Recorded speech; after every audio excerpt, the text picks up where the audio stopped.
কেরানীগঞ্জে bank কর্মকর্তাদের জিম্মি করছে ডাকাতরা। রাজধানী অদূরে কেরানীগঞ্জের রূপালী ব্যাংকের জিঞ্জিরা শাখায় একদল ডাকাত হানা দিয়েছে।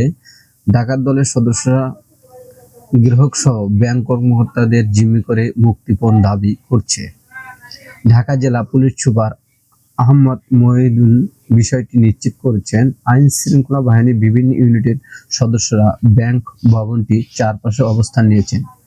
পুলিশ জানায়, কেরানীগঞ্জে একটি ব্যাংকের ভিতরে ডাকাতরা অবস্থান করছে এমন খবরে এলাকাবাসী ভবনটির সামনে অবস্থান নেয়। এ সময় পাশের একটি মসজিদ থেকে মাইকিং করে ডাকাত আসার কথাও জানানো হয়। পরে খবর পেয়ে পুলিশ সহ আইন শৃঙ্খলা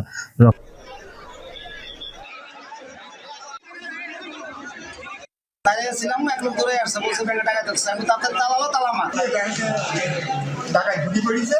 ঢুকি পড়ার পরে যে লোকজনের সিদ্ধা দিল, দেখার পরে তালা মারছে। তালা মারার পরে এই আস্তে আস্তে ডাকাই চলতে করছি। মেন গেট আর কি তালা মেরে দিলাম।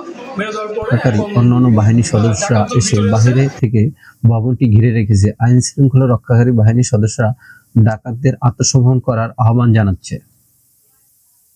এই বিষয়টি নাম প্রকাশ না করা শর্তে ঢাকা জেলা পুলিশের এক ঊর্ধ্বতন কর্মকর্তা বলেন, আমরা জানতে পেরেছি তাদের হাতে অস্ত্র রয়েছে। আমরা বুঝিয়ে শুনিয়ে তাদের আত্মসমর্পণ করানোর চেষ্টা করছি।